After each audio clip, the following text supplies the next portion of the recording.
Hello student, today's topic is phases of teaching. Student, आप देख सकते हैं यहाँ पे 3 टॉपिक पहले से लिखे गए हैं: pre active phase, interactive phase and post active phase. आइए हम इसके बारे में विस्तार पूर्वक आगे पढ़ते हैं। फेजेस ऑफ टीचिंग, पहले हम ये देखते हैं स्टूडेंट्स कि फेजेस ऑफ टीचिंग होता क्या है। टीचिंग एक कॉम्प्लेक्स टास्क है। कॉम्प्लेक्स टास्क है मतलब कि इसमें बहुत सारी टास्क आप करने पड़ते हैं and systematic planning is required, और उसके लिए हमें एक सिस्टमैटिक प्लानिंग चाहिए to make the task successfully and easy. अगर हमें टास्क को ईजी बनाना है और सक्सेसफुल बनाना है तो हमें क्या करना चाहिए, हमें जो टास्क है, जो हमारे कॉम्प्लेक्स टास्क है, उसको सिस्टमैटिक प्लानिंग रिक्वायर्ड है। ओके, आइए देखते हैं उस प्लानिंग में this planning has to done in sequence of step. इसको हमें कैसे करना पड़ेगा दोस्तों, हमें सीक्वेंस में करना पड़ेगा, हमें उसको सीक्वेंस और स्टेप्स में करना पड़ेगा। दिस डिफरेंट स्टेप्स, यही डिफरेंट स्टेप्स जो हैं वो फेजेस ऑफ टीचिंग हैं। ओके फ्रेंड, कोई भी काम हम करते हैं तो उसको हम कैसे करते हैं, हम उसको फेजेस में करते हैं। जैसे कि आप देख सकते हैं कि स्टडी के लिए हमें 3 फेजेस चाहिए। ओके, स्टडी के लिए हमें 3 फेजेज चाहिए। पहले पे हम बात करेंगे प्री एक्टिव फेज पे, दूसरे में हम इंटरएक्टिव फेज की बात करेंगे और दूसरे में हम पोस्ट एक्टिव फेज के बारे में बात करेंगे। ओके, तो आइए देखते हैं, इसके बारे में हम विस्तार पूर्वक पढ़ेंगे। पहले हम प्री एक्टिव फेज के बारे में पढ़ेंगे, फिर इंटरएक्टिव और उसके बाद पोस्ट एक्टिव फेज के बारे में। आइए देखते हैं। देखिए यहाँ पे हमने हिंदी में भी दे दिया। बहुत स्टूडेंट हमसे बात कर रहे थे, उन्होंने कहा कि सर हिंदी में भी स्लाइड्स बनाया कीजिए, तो उनके लिए ये है, वो पढ़ सकते हैं। हम इंग्लिश में समझा देंगे, जो इंग्लिश वाले स्लाइड्स है उसको हम हिंदी में समझाएंगे, और ये हिंदी के नोट्स आप रुक के उसको एक बार पढ़ सकते हैं। जैसे कि यहाँ लिखा गया है कि शिक्षण एक जटिल कार्य है, ठीक है, और इस कार्य को सफल बनाने के लिए एक व्यवस्थित योजना चाहिए होती है। उस व्यवस्थित योजना के लिए हमारे पास क्या होते हैं, कुछ चरण निर्धारित किए जाते हैं। इसी को क्या कहते हैं, शिक्षण के चरण।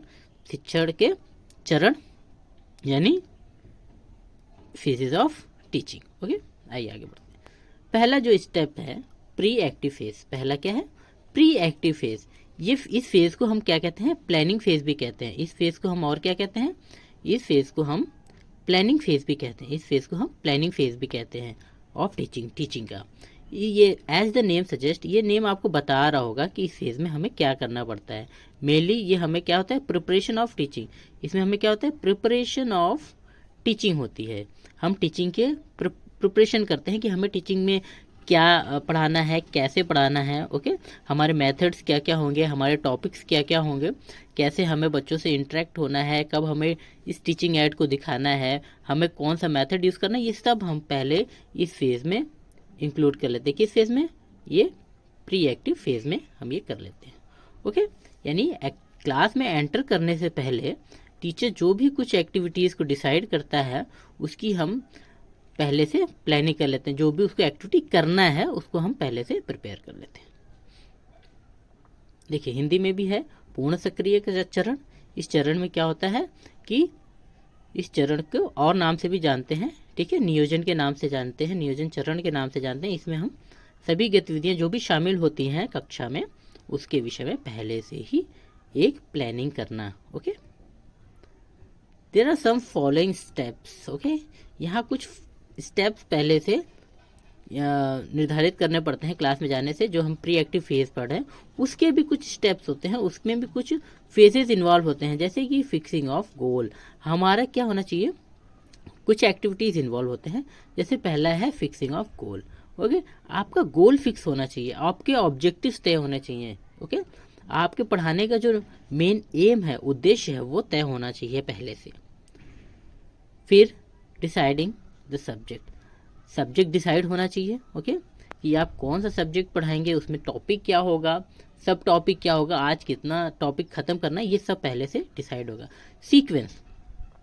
सीक्वेंस क्या होगा। ओके, जो भी हम कंटेंट प्रेजेंट करेंगे, जो एलिमेंट ऑफ कंटेंट होंगे उसके सीक्वेंस की पहले हम क्या करेंगे, उसके बाद क्या करेंगे, फिर थर्ड, ये सीक्वेंस में होने चाहिए। फिर decision making about teaching strategies, जो हमारी टीचिंग स्ट्रेटजीज है उसके बारे में क्या करना पड़ेगा, हमें पहले से डिसाइड करना पड़ेगा। जो हमारी स्ट्रेटजीज हैं टीचिंग की, वो पहले से क्या होना पड़ेगा, पहले से हम उसको डिसीजन मेकिंग करना पड़ेगा कि हम किस मेथड से पढ़ाएंगे। हम डिमॉन्स्ट्रेशन मेथड से पढ़ाएंगे या कि स्टोरी टेलिंग मेथड से पढ़ाएंगे, कि आज बच्चों को विजिट कराना है, वो हमारा पहले से निर्धारित होना चाहिए। डेवलपमेंट ऑफ टीचिंग स्ट्रेटजीज, हमें क्या करना पड़ेगा, फिर उसी हिसाब से हमें अपने टीचिंग स्ट्रेटजीज को डेवलप करना पड़ेगा। ओके, आइए इसको हिंदी में देखते हैं। इस चरण में पहले क्या करना पड़ता है, लक्ष्यों का निर्धारण, फिर विषय का निर्णय करना कि कौन कौन से विषय हमारे में इंक्लूड होंगे, उसके बाद प्रस्तुतिकरण के लिए जो अनुक्रमित यानी सीक्वेंस होगा वो हम निर्धारित करेंगे, रणनीति के बारे में निर्णय लेंगे और रणनीति को तैयार भी हम इसी फेज में कर लेंगे, यानी क्लास में एंटर करने से पहले हम सारे काम को कर लेंगे। सॉरी दोस्तों। इंटरैक्टिव फेज, इंटरैक्टिव फेज में देखिए क्या करते हैं। इंटरैक्टिव फेज आप लोगों को स्टूडेंट पता होगा, नाम से पता चल रहा है कि इंटरैक्टिव फेज उस फेज को कहेंगे जिसमें स्टूडेंट और टीचर एक दूसरे के आमने सामने होंगे, यानी जब टीचर क्लासरूम में होगा।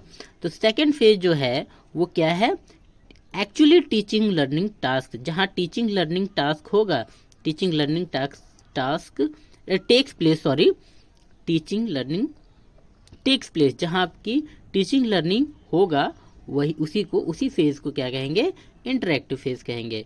इसमें क्या होगा, whatever has been plan, जो भी डिसाइड किया गया है, जो भी प्लान किया गया है, इस स्टेज में उसको क्या करेंगे, इम्प्लीमेंट करेंगे। इस स्टेज में क्या करेंगे, उसको इम्प्लीमेंट कर देंगे।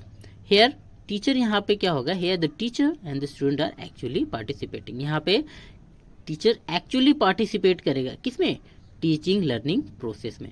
टीचिंग लर्निंग प्रोसेस में यहाँ पे दोनों ही एक्चुअली पार्टिसिपेट करेंगे।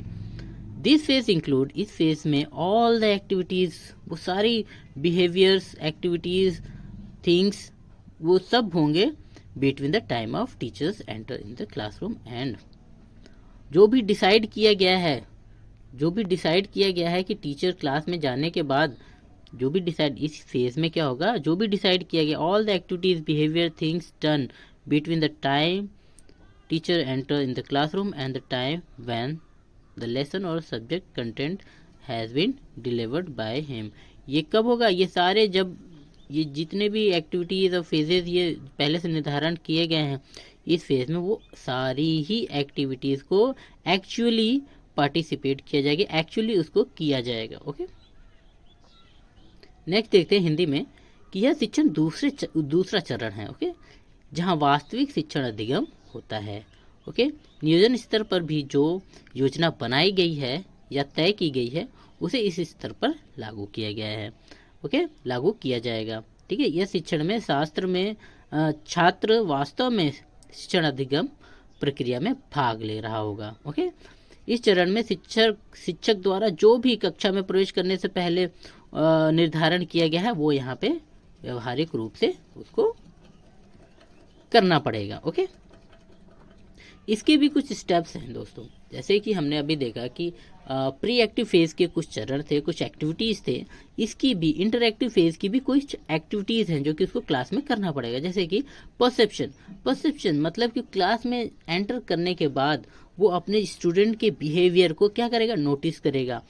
वो क्लासरूम इन्वायरमेंट देखेगा कि क्लासरूम इन्वायरमेंट जो है वो लर्निंग के अनुकूल है कि प्रतिकूल है, क्लासरूम में टेम्परेचर जो है, जो वहाँ का इन्वायरमेंट है वो कैसा है, बच्चे सभी मतलब हेल्दी रहें, मतलब वो हर चीज़ को देख लेगा कि कोई बच्चा अनहेल्दी ना हो, कोई बच्चा किसी प्रॉब्लम से ना जूझ रहा हो। तो पहले वो क्लास में जाने से पहले अपने क्लासरूम को एक सरसरी निगाह से देखेगा और ऑब्जर्व करेगा और उस कंडीशन को समझने की कोशिश करेगा।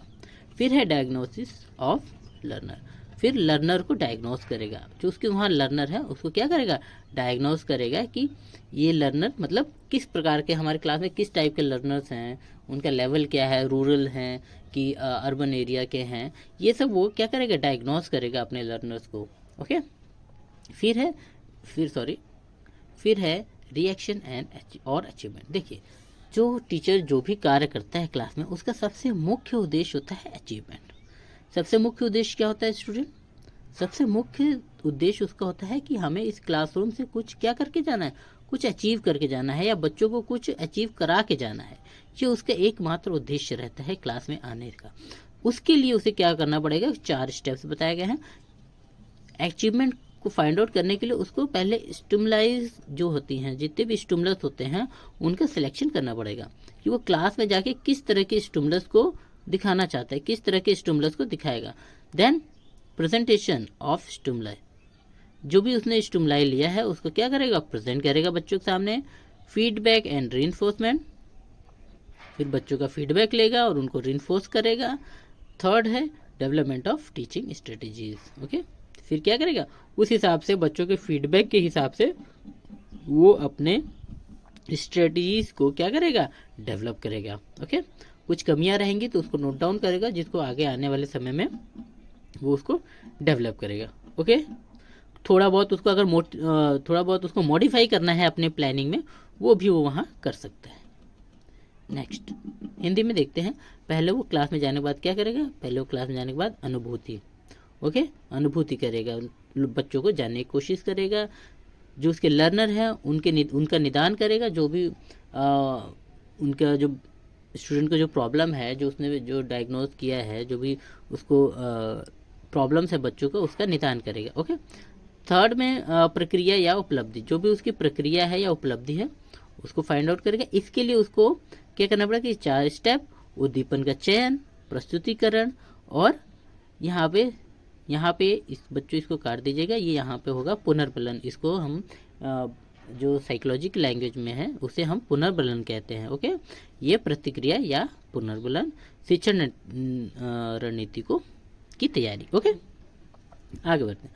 Post active phase, it's the last active phase. ये सबसे लास्ट एक्टिव फेज है, जब आप क्लास में पढ़ा चुके होंगे, अपने कंटेंट को डिलीवर कर चुके होंगे, आपका टॉपिक खत्म हो चुका होगा, तब ये पोस्ट एक्टिव फेज आता है। आइए देखते हैं पोस्ट एक्टिव फेज में क्या लिखा है।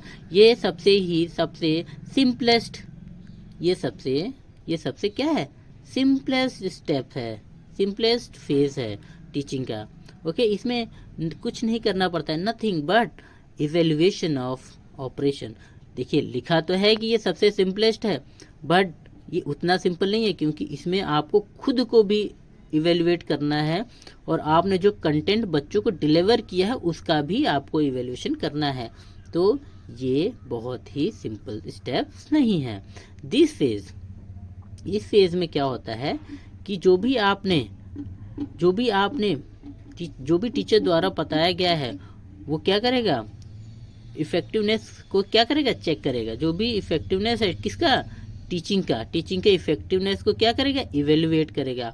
और effectiveness of learners taught by them, और लर्नर को जो पढ़ाया गया उसके बारे में भी वो क्या करेगा, उसके बारे में भी वो इवेल्युएट करेगा कि मेरी स्ट्रेटजीज, मेरी खुद की टीचिंग, सॉरी इसको एक बार साफ कर देते हैं, मेरी खुद की टीचिंग और बच्चों को जो पढ़ाया गया है कंटेंट, उसकी टीचिंग कैसी है, उसका इफेक्टिवनेस है कि नहीं क्लास में। तो यानी वो दोनों के इवेल्युएट कर रहा है, वो खुद की स्ट्रेटजीज को भी इवेल्युएट कर रहा है और बच्चों के अचीवमेंट को भी। ओके, पर्टिकुलरली ये क्या है, पर्टिकुलरली ये है कि पर्टिकुलरली ये एक डेटा है, इसको क्या करना है, इसको डेटा कलेक्ट करना है। ओके, डेटा कलेक्ट करना है and examine in the combination of observation of the classroom activities and the outcome of student. उसको क्या करना है, एक्चुअली उसको क्या करना है, डेटा कलेक्ट करना है कि हमारे जो बच्चे हैं वो क्लास में एग्जाम के समय और क्लास में उनका कैसा बिहेवियर है। ओके, देखिए नेक्स्ट में हिंदी में है कि हिंदी में ये है कि शिक्षण का जो लास्ट जो फेज है उसमें ये सबसे सरल बताया है, बट मेरे हिसाब से उतना सरल नहीं होता है खुद को इवेल्युएट करना और जो भी आपने बच्चों को पढ़ाया है उसमें इवेल्युएट करना, क्योंकि कहीं ना कहीं उसमें आपकी खुद की जो आप अपने जैसे रिसर्च हम लोग करते हैं तो उसको हम लोग अपने रिसर्च को मॉडिफाई कर सकते हैं अपने अनुसार, वैसे ही इसमें हम खुद को जब इवेल्युएट करेंगे तो खुद को मॉडिफाई कर सकते हैं, खुद के इवेल्युएशन को मॉडिफाई कर सकते हैं।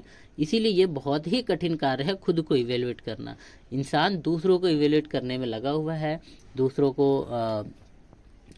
को समझने में लगा हुआ है, दूसरों के बारे में जानना चाहता है, और जब खुद को जानने की बात आती है तो कहीं ना कहीं एक पर्दा डाल देता है अपने मन के ऊपर और अपने आप को सही से इवेलुएट नहीं करता है। ये कुछ नहीं है बल्कि क्या है, जो भी कार्य शामिल है उसका क्या है, मूल्यांकन है। जो भी आपने कार्य किया है उसका क्या है, मूल्यांकन है। ओके, जो भी आपने पढ़ाया है, जो देख सकते हैं कि ये डेटा एकत्र किया जाता है। इसमें क्या किया जाता है, डेटा को एकत्र किया जाता है और उसकी जांच की जाती है। वह कक्षा की गतिविधियों के अवलोकन और छात्रों के लिखित कार्य को परिणाम का संयोजन, जो भी क्लास में उन्होंने लिखा है और जो भी क्लास में उनकी गतिविधियां रही हैं उसका एक तरह से क्या है, अवलोकन है। स्टूडेंट, यहाँ पे हमारा टॉपिक ख़त्म होता है और आई होप कि आप लोगों को जो भी हम लोग बता रहे हैं वो चीज़ें समझ में आ रही हैं। तो अगर चीज़ें समझ में आ रही हैं तो फिर वही बात कि चैनल को सब्सक्राइब करें, उससे हम लोग को रीइंफोर्समेंट मिलता है और थोड़ा सा मोटिवेशन लगता है कि हाँ, हमारे जो बच्चे हैं, जो हमारे स्टूडेंट हैं, वो हमारे जो दोस्त हैं, वो वीडियोस को देख रहे हैं और कहीं ना कहीं हमारे काम को वो अप्रिशिएट कर रहे हैं। ओके स्टूडेंट, फ्रेंड्स, अपना ध्यान रखिए, माता पिता का ध्यान रखिए और देश का भी ध्यान रखिए। धन्यवाद।